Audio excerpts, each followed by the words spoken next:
ফিরে এলাম বিরতির পর। ক্ষমতায় আসার পর থেকে বিভিন্ন মন্তব্য যেমন করে চলেছেন ট্রাম্প, তেমনি চাপিয়ে চলেছেন শুল্ক। ইতিমধ্যে ভারতের ওপর 50% শুল্ক চাপিয়েছে ট্রাম্পের সরকার। এবার রাশিয়ার তেলের জন্য ভারতের ওপর 50% শুল্ক নিয়ে মন্তব্য ট্রাম্পের। মার্কিন প্রেসিডেন্ট ডোনাল্ড ট্রাম্প দাবি করলেন, রুশ তেল আমদানির জন্য ভারতের উপর আমেরিকা ধার্য করা 50% শুল্ক মস্কোর অর্থনীতিতে বড় ধাক্কা দিয়েছে। তার মতে রাশিয়ার অর্থনীতি ইতিমধ্যেই চাপে রয়েছে, আর এই শুল্ক পরিস্থিতিকে আরও কঠিন করে তুলেছে। হোয়াইট হাউস থেকে সাংবাদিকদের মুখোমুখি হয়ে ট্রাম্প জানিয়েছেন, রাশিয়াকে এখন নিজের দেশ গড়ার কাজে মন দিতে হবে। এত বড় দেশ, বিপুল সম্ভাবনা, কিন্তু তারা ভালো করছে না। তাদের অর্থনীতি এখন একেবারেই ভালো অবস্থায় নেই। আমাদের এই পদক্ষেপে তা আরও বিপর্যস্ত হয়েছে। ট্রাম্পের ইঙ্গিত, রাশিয়ার অন্যতম বড় তেল ক্রেতা ভারতকে শর্ত দিয়ে বলা হয়েছে, রুশ তেল কিনলে 50% শুল্ক দিতে হবে। এটাই ছিল মস্কোর জন্য বড় আঘাত। কয়েকদিন আগেই ট্রাম্প দিল্লি ও মস্কোর অর্থনীতিকে মৃতপ্রায় বলে কটাক্ষ করেছিলেন। মার্কিন প্রশাসন ভারতের উপর 25% প্রতিশোধমূলক শুল্ক চাপিয়েছে, সঙ্গে রুশ তেল আমদানিতে আরও 25% বাড়তি কর। ফলে মোট শুল্কের হার দাঁড়িয়েছে 50%। ট্রাম্পের দাবি, তার শুল্ক নীতি শুধু আমেরিকার রাজস্ব আয় বাড়ায়নি, বরং 5টি বড় সংঘাত মিটিয়েছে। উদাহরণ হিসেবে তিনি উল্লেখ করেছেন ভারত, পাকিস্তান, আজারবাইজান, আর্মেনিয়ার মতো দীর্ঘস্থায়ী বিরোধ। তিনি জানিয়েছেন, শুল্ক আমাদের শুধু টাকা দেয় না, শত্রুদের উপরও বিরাট প্রভাব ফেলে। রাশিয়ার সঙ্গে স্বাভাবিক বাণিজ্য সম্পর্কের সম্ভাবনা নিয়ে প্রশ্নের উত্তরে ট্রাম্প জানান, মস্কো যদি যুদ্ধের পথ ছেড়ে ব্যবসায় মন দেয়, তবে সম্পর্ক উন্নতির সুযোগ থাকবে। রাশিয়ার কাছে মূল্যবান জমি আছে।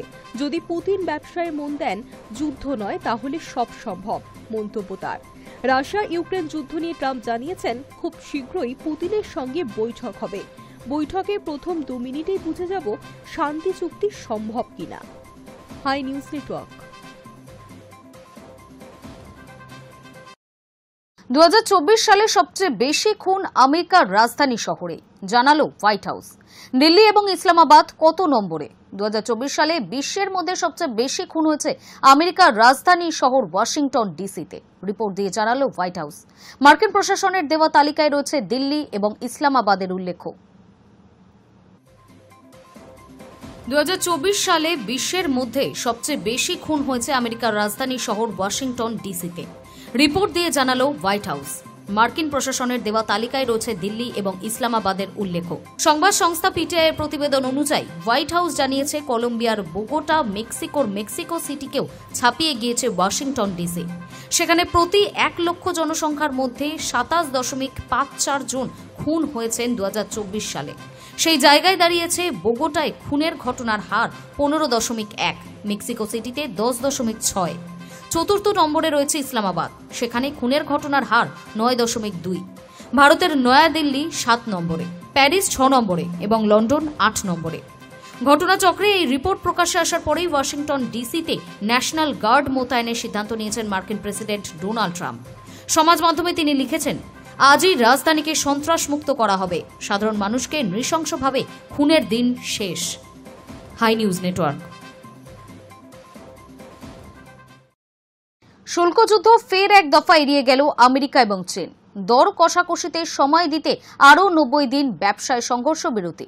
গত জুলাই মাসেও সুইডেনের রাজধানী স্টকহোমে বৈঠকে বসে আমেরিকা এবং চীনের বাণিজ্যিক প্রতিনিধি দল। তবে বৈঠকেও চূড়ান্ত কোনো ফয়সালা হয়নি। এই অবস্থায় 12ই আগস্টের সময়সীমা আরও বৃদ্ধি করা হবে কিনা তা নিয়ে প্রশ্ন উঠতে শুরু করেছিল। ফের এক দফা শুল্কযুদ্ধ এড়িয়ে গেল আমেরিকা এবং চীন। বাণিজ্যের দর কষাকষিতে চূড়ান্ত রফা সূত্রের জন্য আরও সময় দিতে চায় দুই দেশে।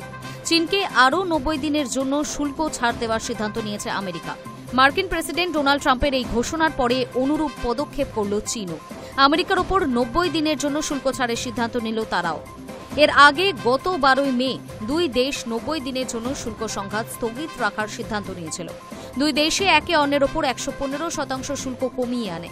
বর্তমানে চীনা বাজারে মার্কিন পণ্যের ওপর 10% এবং আমেরিকার বাজারে চীনা পণ্যের ওপর 30% শুল্ক কার্যকর রয়েছে। তবে শুল্কের দ্বিপাক্ষিক সংঘর্ষ বিরতির ওই মেয়াদ শেষ হয়ে যাচ্ছে মঙ্গলবার। তার আগেই দুই দেশ আলোচনার জন্য ফের 90 দিনের জন্য সংঘাত এড়ানোর সিদ্ধান্ত নিল। গত এপ্রিল মাসে ট্রাম্পের নতুন শুল্ক নীতি ঘোষণার পর থেকেই আমেরিকা এবং চীনের মধ্যে বাণিজ্য সংঘাত শুরু হয়। দুই দেশই একে অন্যের ওপর শুল্ক চাপাতে শুরু করে, যদিও শুরুটা হয়েছিল ব্যথা নিরাময়ের ওষুধ ফেন্টানাইলকে কেন্দ্র করে। ট্রাম্পের অভিযোগ ছিল আমেরিকার বাজারে নিষিদ্ধ এই ওষুধটি চীন থেকে তাদের দেশে প্রবেশ করছে, তার জন্য শুল্কও চাপান চীনা পণ্যের ওপর। পরে এপ্রিলে নয়া শুল্ক নীতির সময় তা আরও বৃদ্ধি পায়। শুল্কে প্রত্যাঘাত করে বেজিংও। দফায় দফায় দুই দেশে একে অন্যের ওপর আঘাত এবং প্রত্যাঘাত চালাতে থাকে। এক পর্যায়ে চীনা পণ্যের ওপর মার্কিন শুল্কের পরিমাণ বাড়িয়ে 145% করে দেওয়া হয়। পাল্টা চীনও 125% শুল্ক চাপায় মার্কিন পণ্যে। তবে এই উত্তেজনা প্রশমিত হওয়ার আভাস মেলে গত মে মাসেই। মের শুরুতে সুইজারল্যান্ডের জেনেভায় দুই দেশের উচ্চপদস্থ কর্তারা নিজেদের মধ্যে বৈঠকে বসেন। ওই বৈঠকের পরেই শুল্কযুদ্ধে সাময়িক ইতি টানার সিদ্ধান্ত নেয় আমেরিকা এবং চীন। তার কিছুদিনের মধ্যেই 12 মে দুই দেশ 90 দিনের জন্য শুল্ক সংঘাত স্থগিত রাখার এবং বাণিজ্যিক সমঝোতা নিয়ে আলোচনা শুরু করে। এরপরে গত জুন মাসেও ট্রাম্প সমাজ মাধ্যমে দাবি করেন তিনি চীনের সঙ্গে চুক্তি সেরে ফেলেছেন। তবে সেই বিষয়ে বিস্তারিত কোনো তথ্য প্রকাশ্যে আসেনি। ট্রাম্পের এই দাবির পরেও দেখা যায় দুই দেশের বাণিজ্য প্রতিনিধিরা আলোচনায় বসছেন। High news network. ইসলামাবাদের শত্রু বালুচ লিবারেশন আর্মিকে জঙ্গি তকমা ওয়াশিংটনের। আসিম মুনিরের আমেরিকা সফরের সময় ঘোষণা। বালুচিস্তান প্রদেশের বিভিন্ন প্রান্তে ধারাবাহিকভাবে পাকিস্তানি সেনা এবং নিরাপত্তা বাহিনীর সঙ্গে সংঘর্ষ চালিয়ে যাচ্ছে বালুচ বিদ্রোহী গোষ্ঠী। গত মঙ্গলবার রাতেও বালুচিস্তানের নৈশকি জেলায় বিএলএর বিদ্রোহীদের হামলায় নিহত হন এক মেজর সহ 3 পাক সেনা। বালুচ বিদ্রোহী গোষ্ঠী বালুচিস্তান লিবারেশন আর্মিকে বিদেশি জঙ্গি সংগঠন বলে ঘোষণা করল আমেরিকা। বিএলএর সহযোগী মজিদ ব্রিগেডকেও জঙ্গি গোষ্ঠী হিসেবে তালিকাভুক্ত করেছে মার্কিন প্রশাসন। সোমবার এক বিবৃতিতে এই কথা জানিয়েছে মার্কিন বিদেশ সচিব মার্কো রুবিও। যদিও 2019 সালেই বিএলএকে স্পেশাল ডেজিগনেটেড গ্লোবাল টেররিস্ট তকমা দিয়েছিল আমেরিকা।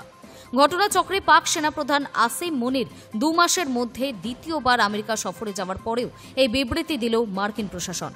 বালুচ বিদ্রোহীদের সঙ্গে মাঝে মধ্যেই পাকিস্তানি সেনা এবং নিরাপত্তা বাহিনীর সংঘর্ষ দেখা যায়। তবে সাম্প্রতিক সময়ের অন্যতম উল্লেখযোগ্য ঘটনাটি ঘটে গত মার্চ মাসে। কোয়েটা থেকে পেশোয়ারগামী জাফর এক্সপ্রেসে হামলা হয় ওই সময়। পুরো ট্রেনই কবজা করে নেয় বালুচ বিদ্রোহী গোষ্ঠী বিএলএ। ট্রেনে তখন 400 জনের বেশি যাত্রী, তাদের মধ্যে ছিলেন পাক সেনাবাহিনীর কর্মীরাও। পরে অবশ্য পাক সেনাবাহিনীর অভিযানে বালুচ বিদ্রোহী মুক্ত হয় ট্রেন। নিহত হন 21 জন সাধারণ মানুষ এবং 4 জন সেনা অভিযানে 33 জন বিদ্রোহীরও প্রাণ যায়। এই অবস্থায় সোমবার বিবৃতি প্রকাশ করে বালুচ বিদ্রোহী গোষ্ঠী বিএলএ এবং তার শাখা সংগঠন মজিদ ব্রিগেডকে বিদেশি জঙ্গি গোষ্ঠীর তালিকায় ফেলল আমেরিকা। বিবৃতিতে মার্কিন বিদেশ দপ্তরের দাবি, 2019 সাল থেকে বিএলএ এবং মজিদ ব্রিগেড বিভিন্ন হামলায় নিজেদের দায় স্বীকার করেছে। পরে 2024 সালে করাচি বিমানবন্দর এবং গদার বন্দরের কাছে আত্মঘাতী হামলারও দায় স্বীকার করেছে বিএলএ। গত মার্চ মাসে জাফর এক্সপ্রেস অপহরণের কথাও বিবৃতিতে উল্লেখ করেছে মার্কিন বিদেশ দপ্তর। আমেরিকার দাবি, ওই ট্রেন অপহরণের ঘটনায় সাধারণ মানুষ এবং সেনাকর্মী সহ 31 জন নিহত হন। সাম্প্রতিক সময়ে লস্করে তৈবার শাখা সংগঠন দ্য রেজিস্ট্যান্স ফ্রন্টকেও জঙ্গি গোষ্ঠী বলে চিহ্নিত করেছে আমেরিকা। এই জঙ্গি গোষ্ঠী পেহেলগাঁওয়ে হত্যাকাণ্ড চালিয়েছিল। ঘটনাচক্রে বর্তমানে ভারত এবং আমেরিকার মধ্যে কূটনৈতিক টানাপোড়েন তৈরি হয়েছে। বিশেষ করে ভারত এবং পাকিস্তানের মধ্যে সংঘর্ষ বিরতিতে তৃতীয় রাষ্ট্রের মধ্যস্থতা নয়াদিল্লি অস্বীকার করার পর থেকেই এই টানাপোড়েন ক্রমশ বৃদ্ধি পেতে শুরু করে। অন্যদিকে সংঘর্ষ বিরতিতে আমেরিকার মধ্যস্থতার দাবিকে স্বীকৃতি দেয় পাকিস্তান। এর জন্য মার্কিন প্রেসিডেন্ট ডোনাল্ড ট্রাম্পকে নোবেল পুরস্কারের জন্য মনোনীত করারও প্রস্তাব দেয় ইসলামাবাদ। এই আবহে গত 2 মাসের মধ্যে 2 বার আমেরিকা সফর সেরে ফেললেন পাক সেনাপ্রধান মুনির। গত জুনে 5 দিনের জন্য আমেরিকা সফরে গিয়েছিলেন তিনি। তখন মার্কিন প্রেসিডেন্ট ডোনাল্ড ট্রাম্পের সঙ্গেও বৈঠক হয় তার। আগস্টে আবার তিনি আমেরিকায় গিয়েছেন। তার সফরের মাঝেই এবার পাকিস্তান সেনার অন্যতম উদ্বেগের কারণ বালুচ বিদ্রোহী গোষ্ঠী বিএলএকে বিদেশি জঙ্গি গোষ্ঠী হিসেবে তালিকাভুক্ত করল আমেরিকা। High news network. উত্তরবঙ্গে চলছে একটানা ভারী বর্ষণ। অন্যদিকে মাঝে দিন কয়েকের দুর্যোগের পর আপাতত ঝড় বৃষ্টির প্রকোপ কমেছে দক্ষিণবঙ্গে। গরমের কারণে বাড়ছে অস্বস্তিও। আলিপুর আবহাওয়া দফতর জানিয়েছে, বুধবার উত্তর পশ্চিম ও মধ্য বঙ্গোপসাগরে নতুন করে একটি নিম্নচাপ তৈরির আশঙ্কা রয়েছে। তার জেরে বুধবারের পর থেকে ফের ঝড় বৃষ্টি বাড়তে পারে দক্ষিণের জেলাগুলিতে। হাওয়া অফিস জানিয়েছে মৌসুমী অক্ষরেখা এই মুহূর্তে জলপাইগুড়ির উপর দিয়ে অরুণাচল প্রদেশ পর্যন্ত বিস্তৃত। তাছাড়া বুধবার সাগরে তৈরি হওয়া নিম্নচাপ আগামী কয়েকদিনে ক্রমশ শক্তি বৃদ্ধি করবে। ফলে উত্তরবঙ্গের পাশাপাশি দক্ষিণবঙ্গেও ফের দুর্যোগ শুরু হওয়ার সম্ভাবনা রয়েছে। মঙ্গল ও বুধবার বাংলা এবং সংলগ্ন ওড়িশার উপকূলে সমুদ্রও উত্তাল থাকতে পারে। তার জেরে মৎস্যজীবীদের জন্য সতর্ক বার্তা জারি করেছে আবহাওয়া দফতর। মঙ্গলবার দক্ষিণবঙ্গে বৃষ্টির সম্ভাবনা কম, তবে উত্তর ও দক্ষিণ 24 পরগনা, পূর্ব ও পশ্চিম মেদিনীপুর এবং নদিয়ায় বজ্রবিদ্যুৎ সহ হালকা থেকে মাঝারি বৃষ্টির সম্ভাবনা রয়েছে। বৃষ্টির পাশাপাশি ঘণ্টায় 30 থেকে 40 কিলোমিটার বেগে ঝড়ও বইতে পারে। বুধবার উপকূলের জেলাগুলিতে বৃষ্টির সম্ভাবনা বাড়বে। ওই দিন 2 24 পরগনা, 2 মেদিনীপুর এবং নদিয়ার পাশাপাশি ঝাড়গ্রামেও ঝড় বৃষ্টি হতে পারে। বৃহস্পতিবার ও শুক্রবার দক্ষিণবঙ্গের প্রায় সব জেলাতেই বজ্রবিদ্যুৎ সহ ঝড় বৃষ্টির হলুদ সতর্কতা জারি। অন্যদিকে উত্তরবঙ্গে আপাতত দুর্যোগ কমার কোনো সম্ভাবনাই নেই। দার্জিলিং এবং কালিম্পংয়ের পার্বত্য এলাকায় ধস নামার আশঙ্কা দেখা দিয়েছে। ধস নামতে পারে সিকিমেও। টানা বৃষ্টির জেরে তিস্তা, তোরসা এবং জলঢাকা নদীতে জলস্তর বাড়তে পারে বলেও জানিয়েছে আলিপুর। বুধবার জলপাইগুড়ি এবং আলিপুরদুয়ার জেলায় অতি ভারী বৃষ্টির কমলা সতর্কতা রয়েছে। দার্জিলিং, কালিম্পং এবং কোচবিহারেও ওই দিন বিক্ষিপ্তভাবে ভারী বৃষ্টি হতে পারে। বৃহস্পতিবার ভারী বৃষ্টি হতে পারে আলিপুরদুয়ার ও জলপাইগুড়ি জেলায়। মঙ্গলবার কলকাতায় তেমন বৃষ্টির সম্ভাবনা নেই। আকাশ আংশিক মেঘলা থাকলেও বৃষ্টির সম্ভাবনা কম। তবে বাতাসে জলীয় বাষ্প থাকায় বেলা বাড়লে আর্দ্রতাজনিত অস্বস্তি বাড়তে পারে। Hi news network. News today এখনকার মতো এই পর্যন্তই। নজর রাখুন হাই নিউজে, নির্ভীক, নিরপেক্ষ।